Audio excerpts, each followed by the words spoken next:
ETV YouTube channels లో మీ వ్యాపార ప్రకటనల కోసం ఈ నంబర్కి కాల్ చేయండి.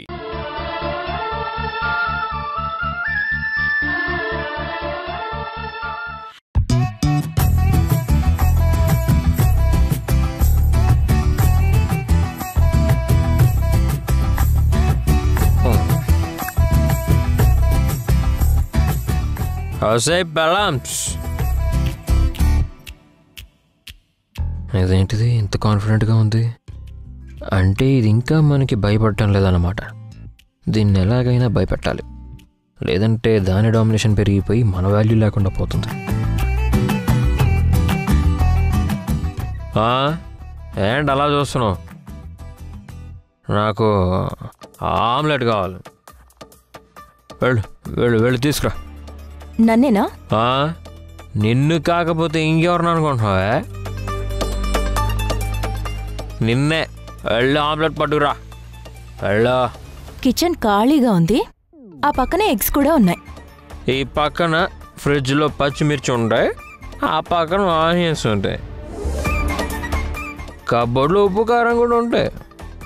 అన్నీ మిక్స్ చేసి మంచి మసాలా ఆమ్లెట్ వేసి వెళ్ళు. నాకు ఆమ్లెట్ వేయడం రాదు. మరేమొచ్చు? తినడం వచ్చు. అందుకేనా నన్ను కాల్చి తింటున్నావు?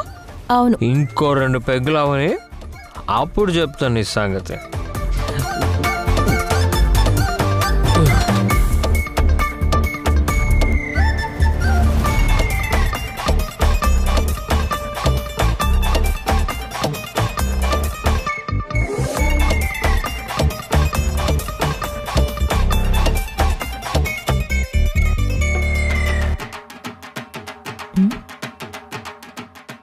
ఏంటి మందు వాసన రావట్లేదు? లేదంటే మందు ఇలాగే ఉంటుందా? ఎందుకైనా మంచిది, ఒకసారి టేస్ట్ చేసి చూద్దాం.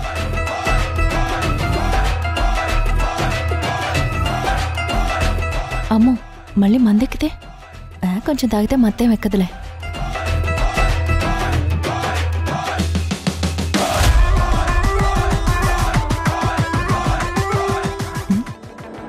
ఇది వాటరే.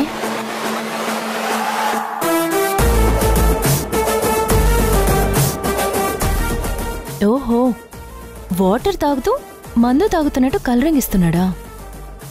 చెప్తా నీ సంగతి.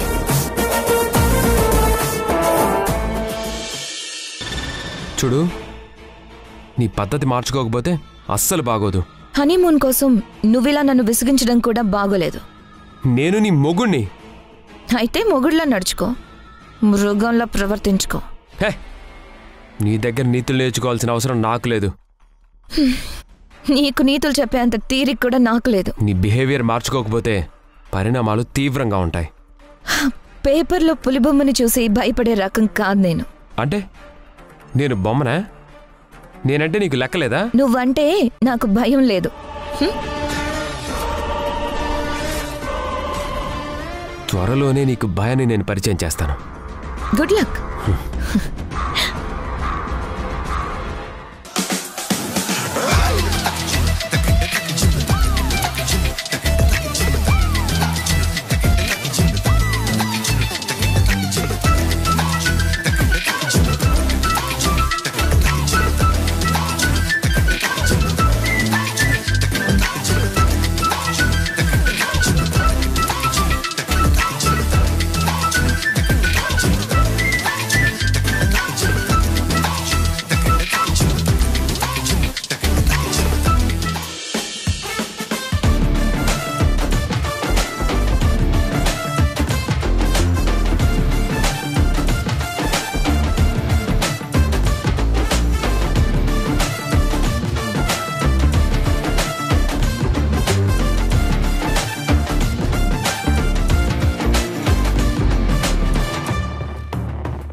సరే సరే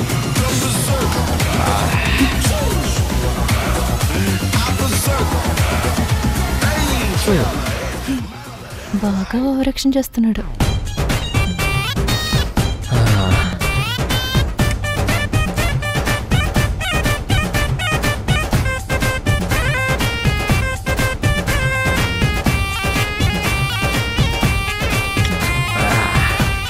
పెళ్ళం మత్తు కంటే మందు కిక్కే బెటర్గా ఉంది. జగమే మాయా బ్రతుకే మాయా వేదాలలో సారమింతేనయా ఈ వింతేనయా. అసలు విషయం నాకు తెలియదు అనుకుని తెగ ఓవర్ యాక్టింగ్ చేస్తున్నాడు. చెప్తాను ఈ సంగతి. ఏంటి మంచినీళ్ళు కూడా అంతకెక్కిస్తాయా? నేను చూస్తా నాగు.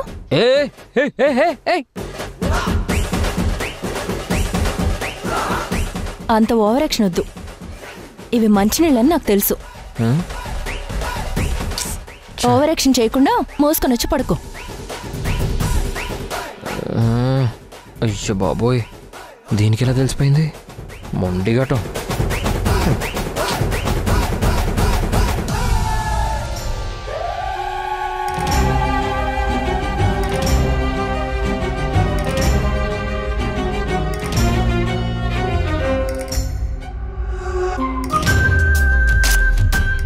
నాకు లైట్ ఉంటే నిద్ర పట్టదు.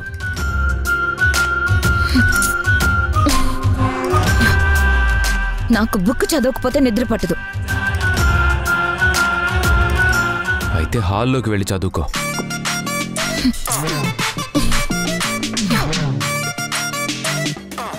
నువ్వే నిండా దుప్పటి కప్పుకొని పడుకో. రాక్షసి సైకో. మేనేజర్, ఆ అగర్వాల్ కంపెనీతో మనకు రావాల్సిన షేర్ గురించి మాట్లాడి ఏదో ఒకటి తేల్చవయ్యా. అలాగే బెంగళూరు వాళ్ళు షేర్స్ ఇన్వెస్ట్ చేస్తారా లేదా? అవతల బోలెడంత కాంపిటీషన్ ఉంది. వాళ్ళకి ఇంట్రెస్ట్ ఉంటే ఓకే, లేకపోతే ఆ కోల్కత్తా వాళ్ళనే పార్ట్నర్స్గా తీసుకుందాం. ఈ చెన్నై వాళ్ళతో ఎల్లుండి మీటింగ్ ఏర్పాటు చేయి. వాళ్ళ డీల్ సెట్ చేద్దాం. నన్ను అడగకుండా ఏ సొంత నిర్ణయాలు తీసుకోకు. ఎప్పటికప్పుడు నాకు అప్డేట్ ఇస్తూ ఉండు. బాయ్. నా మొహం మండా, ప్రపంచాన్ని కూడా కనుచూపుతో శాసించగలవాడు ఇంటిని చక్కబెట్టుకోవడంలో మాత్రం విఫలమయ్యాడంట. అలా ఉందిరా అన్నయ్య నీ వరస. ఏం మాట్లాడుతున్నావు భాగ్యం నువ్వు? నా మొహం మండా, నేను నిజం తప్ప ఎప్పుడైనా అబద్ధం మాట్లాడానా? ఏంటా నిజం? నీకు తెలిసి అడుగుతున్నావా, తెలియక అడుగుతున్నావా అన్నయ్య? తెలుసుకోవాలని అడుగుతున్నాను. నాంచకుండా విషయం ఏంటి చెప్పు. అలా అన్నావు, బాగుంది. ఇప్పుడు రిషి వీణ బాగున్నారని నువ్వు అనుకుంటున్నావా? లేదు. వేదాశ్రీ బాగున్నారని నువ్వు అనుకుంటున్నావా? వాళ్ళకే బాగానే ఉన్నారుగా అని నువ్వు అనుకుంటున్నావు అంతే. అదిగో వచ్చాడు కదా నీ సుపుత్రుడు, వాణ్ణి అడుగు. ఏమైందిరా? ఇక నా వల్ల కాదు నాన్న. ఏంట్రా నీ వల్ల కాంది? వీణని భరించడం. రిషి, రిలేషన్లో గొడవలు కామన్ రా. మీలో మీకు ఏమున్నా మీరే సర్దుకోవాలి. మా దాకా రానివ్వకూడదు. ఒకటో రెండో అయితే అడ్జస్ట్ అవ్వచ్చు నాన్న, కానీ ప్రతిదీ ప్రాబ్లం అయితే భరించడం చాలా కష్టం. అసలు ఇప్పుడు ఏమైందో చెప్పు. వీణ కావాలనే నాతో పొగరుగా మాట్లాడుతుంది నాన్న. ప్రతి చిన్న విషయంలో నన్ను ఎదవం చేస్తుంది. తనకి నేనంటే అసలు లెక్కే లేదు. అసలు నేను తన భర్తలా కాదు కదా, కనీసం మనిషిలా కూడా లెక్క చేయటం లేదు. నీ టాలెంట్ ఏంటో చూపించుకో, అట్లీస్ట్ ట్రై చేయని రెచ్చగొడుతుంది. దాని పొగరు తగ్గాలంటే మేము హనీమూన్కి వెళ్ళి తీరాలి. నీ మొహం మండా, ఒకవేళ తను రానంటే ఎలా రా? అందుకే కదా నేను మీ దగ్గరకు వచ్చాను. డాడ్, ప్లీజ్ మీరు ఏదో ఒకటి చేసి మా ఇద్దరిని హనీమూన్కి పంపించేయండి. ఆమె చాలా టూ మచ్ చేస్తుంది. నిన్న భోజనం ప్లేట్ తీసుకొచ్చింది, నేను జస్ట్ తినిపించమన్నాను. అది ఇష్టం లేక తనే ప్లేట్ని నేలకి విసిరి కొట్టింది. మళ్ళీ అమాయకంగా నటిస్తుంది. ఇప్పుడే కాదు, ఆఫీసులో కూడా అంతే. అందరి ముందు నన్ను ఫూల్ చేసింది డాడ్. ప్రతిదీ మీతో చెప్పుకోలేం డాడ్. కొన్ని మీరే అర్థం చేసుకోవాలి. తన పొగరు తగ్గాలంటే తను నాదవ్వాలి. ఇంతకన్నా వేరే మార్గం లేదు డాడ్. దయచేసి అర్థం చేసుకోండి, ప్లీజ్ అర్థం చేసుకోండి. రిషి, మీరిద్దరూ హనీమూన్కి వెళ్ళడం పక్కా, trust me. Thank you dad. నువ్వేం దిగులు పడకు, నేను చూసుకుంటాను.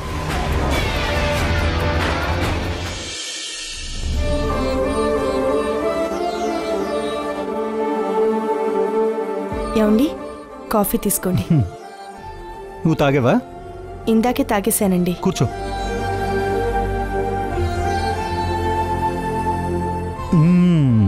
నైస్. నీ చేత్తో కాఫీ కలిపిన అమృతంలా ఉంటుంది. పిల్లలు ఏం చేస్తున్నారు? ఎవరి భార్యతో వాళ్ళు గొడవల్లో ఉన్నారు. అవునండి, 2 జంటలు హ్యాపీగా లేవు. వాళ్ల మధ్య రోజు రోజుకి గొడవలు పెరిగిపోతున్నాయి. వేదశ్రీల మధ్య మాటలు కూడా కరువయ్యాయి. ఇక రిషి వీణలు మాట్లాడుకోవడం కంటే పోట్లాడుకోవడమే ఎక్కువ. చక్కగా చిలక గోరింకల్లా ఉండాల్సిన జంటలు గొడవలతో ఆవేశాలతో వాళ్ళ కాపురాల్లో వాళ్లే కలతలు తెచ్చుకుంటున్నారు. ఈ సమస్యని ఎలా పరిష్కరించాలో అర్థం కావడం లేదు. భయపడకు పార్వతి, ఇలా గొడవ పడే జంటలు వెంటనే వాళ్లే కలిసిపోతారు. వాళ్ళని వాళ్ళు పూర్తిగా అర్థం చేసుకోవడానికి వాళ్ళకంటూ కొంచెం టైం కావాలి కదా. వాళ్ళకి దొరికిన సమయాన్ని వాళ్ళని వాళ్ళు అర్థం చేసుకోవడం కంటే కూడా గొడవలు పెట్టుకోవడంలోనే గడుపుతున్నారండి వాళ్ళు. వాళ్ళని ఇలాగే వదిలేస్తే గొడవలు మనస్పర్ధలు ద్వేషంగా మారి 2 జంటల మధ్య అగాధం ఏర్పడే ప్రమాదం ఉంది. 2 జంటలు బాగుండాలి అంటే మీరే ఏదో ఒకటి చేయాలండి.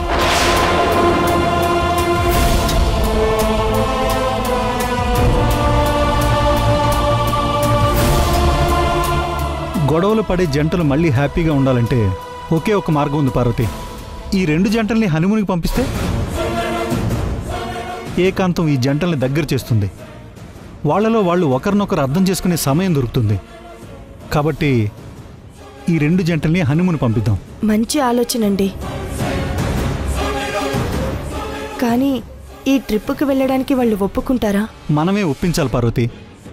తెలియని విషయాలు వాళ్ళకి అర్థమయ్యేలా మనమే తెలియచేయాలి. కుటుంబం అంటే ఏంటో, సంసారం అంటే ఏంటో, భార్యాభర్తల దాంపత్యం ఎంత గొప్పదో వాళ్ళకి అర్థమయ్యేలా మనమే చెప్పాలి. ఈ ట్రిప్కి వెళ్ళేలా ఒప్పించాలి. 2 జంటల్ని హనీమూన్కి పంపించడానికి వెంటనే ఫ్లైట్ టికెట్స్ బుక్ చేయమని మేనేజర్కి చెప్తాను. పిల్లల గురించి మీరెంత బాగా ఆలోచిస్తారండి. ఇప్పుడు నాకు నమ్మకం కుదిరింది. 2 జంటలు బాగుంటాయి. త్వరలోనే వాళ్ళు కలిసిపోయి సంతోషంగా ఉంటారు. మీరుండగా వాళ్ళ జీవితాల్లో ఎలాంటి అగాధాలు ఏర్పడవు.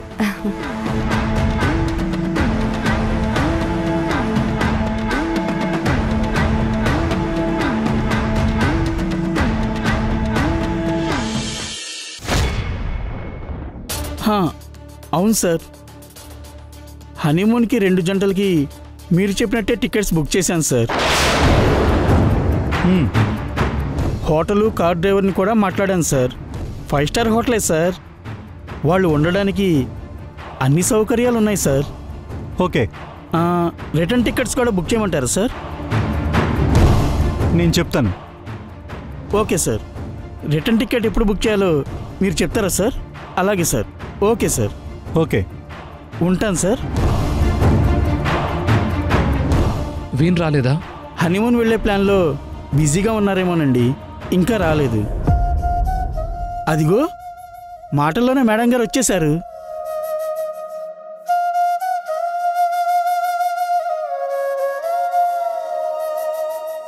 గుడ్ మార్నింగ్ బావా. హాయ్. కార్తిక్ గారు ఫైల్ రెడీయా? Yes madam. తీసుకురండి. Okay madam. రా బావా.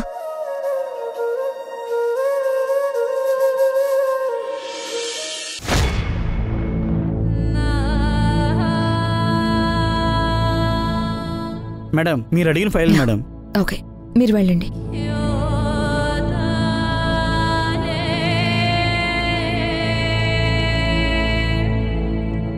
బావా,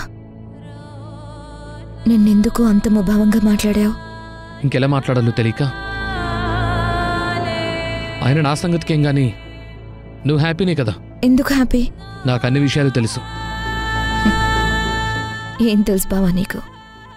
నేను నిన్ను నా ప్రాణం కన్నా ఎక్కువగా ప్రేమిస్తున్నానని నీకు తెలుసా?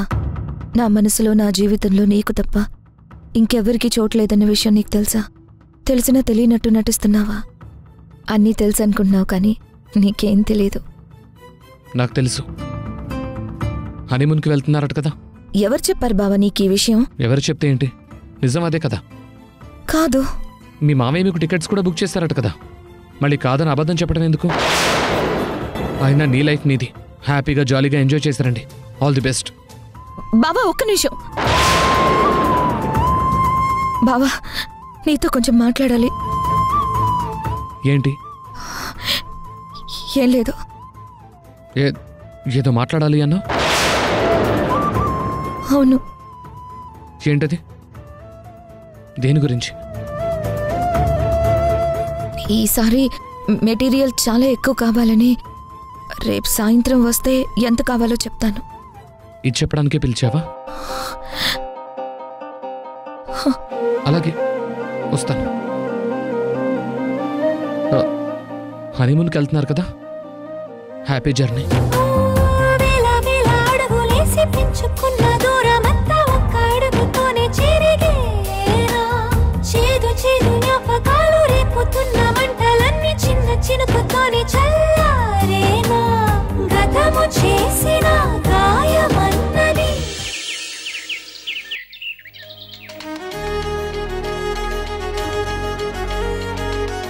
ఎవరైనా కాఫీ ఇస్తే బాగుండు. నాకు కూడా స్ట్రాంగ్గా కాఫీ తాగాలనుంది. అంటే ఏంటి ఇప్పుడు? నేను వెళ్ళి నీకు కాఫీ తీసుకొని రావాలా? నా ఒక్కదానికే తీసుకుని రావాల్సిన అవసరం లేదు. నీకు కూడా కావాలన్నావు కదా, నీకు కూడా తెచ్చుకో. మొగుడితో సేవలు చేయించుకోవడానికి సిగ్గుగా లేదా? పెళ్ళానికి సేవ చేయడానికి నీకు మాత్రం సిగ్గెందుకు? నాది సిగ్గు కాదు, పౌరుషం. మొగుడి దగ్గర పెళ్ళాం పొగరు చూపించకూడదు. నాది కూడా పొగరు కాదు, ఆత్మాభిమానం. ఇప్పుడు నాకు కాఫీ తీసుకొస్తావా లేదా? మనం ఒక అండర్స్టాండింగ్ కొద్దాం.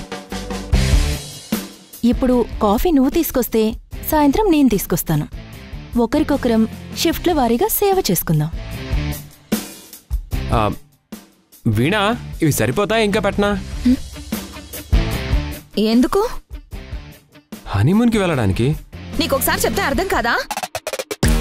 నువ్వు నా భార్య వీణా, నీకిష్టం లేకున్నా నాతో హనీమూన్కి రావాల్సిందే. డొమెస్టిక్ వైలెన్స్ కేసు గుర్తులేదా? ట్రిప్కే కదా పిలిచింది. దానికే రాను అంటున్నాను. ఎన్నిసార్లు చెప్పించుకుంటావు?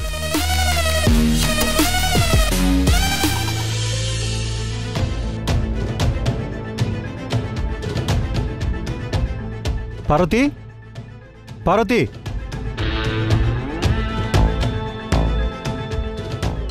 ఏంటండి అంత సంతోషంగా ఉన్నారు? వేద శ్రీలకి, రిషి వీళ్ళకి ఫ్లైట్ టికెట్స్ తీసుకొచ్చాను. వాళ్ళని ప్రయాణానికి రెడీ అవ్వమని చెప్పు. బాబుశ్రీ, వేద, రిషి, వీణ అందరూ ఒకసారి బయటికి రండి.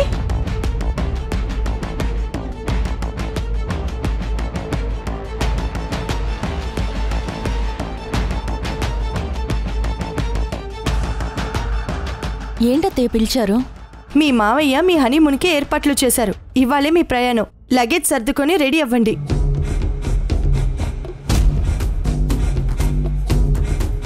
అలా అడిగానో లేదో ఇలా ఏర్పాట్లు చేసావు. Thank you dad.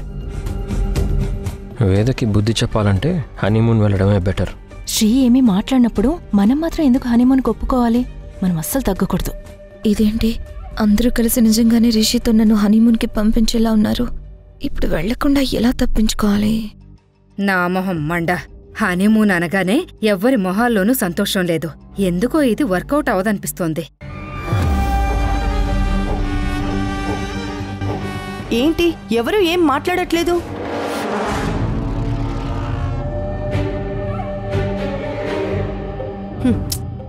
అన్నీ మర్చిపోయి హనీమూన్ ట్రిప్ని ఎంజాయ్ చేసి రండి.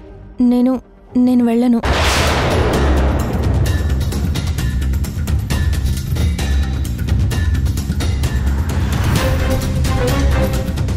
అమ్మయ్యా, నాకేదో కొంక దొరికింది.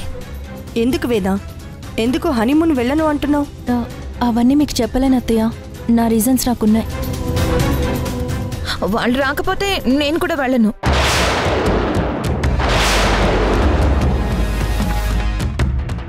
నాతో మీకేంటి? మీరు వెళ్ళండి. నేను రాకపోవడానికి నా కారణాలు నాకున్నాయి. మీ కారణాలు మీకుంటే నా కారణాలు నాకు ఉంటాయి. నేను వెళ్ళను అంటే వెళ్ళను, అంతే. అయినా నీతో నాకేంటి?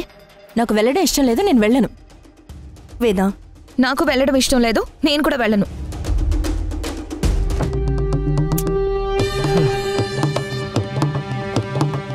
మీ ఉద్దేశం మంచిదే నాన్న, కానీ అది వాళ్ళకి అర్థం కాదు. Sorry daddy.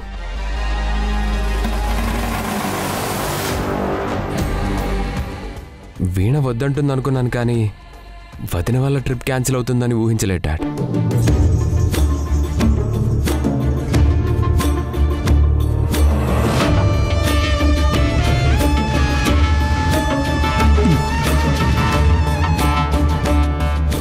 నా మొహం మండా, నేను ముందుగానే ఊహించాను. అయినా నీ కొడుకులు కోడళ్ళు బాగుండాలని నువ్వు మాత్రమే కోరుకుంటే అయిపోతుంది అన్నయ్య. వాళ్ళకి ఒకరంటే ఒకరికి ఇష్టం ఉండాలి కదా.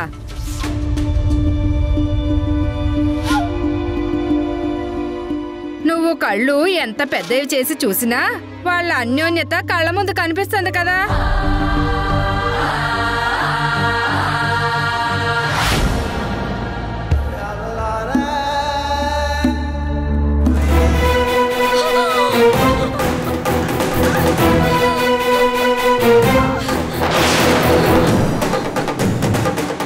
వీణ అలా బొమ్మలా నిలబడ్డావేంట్రా? లేపు. లే వీణ, అయ్యో జాగ్రత్త. అయ్యో వీణ, ఏమైందమ్మా? అయినా అలా ఎలా పడ్డావు వీణ? నా అంతటి నేను పడలేదు. వేద కావాలని నన్ను నెట్టి పడేసింది.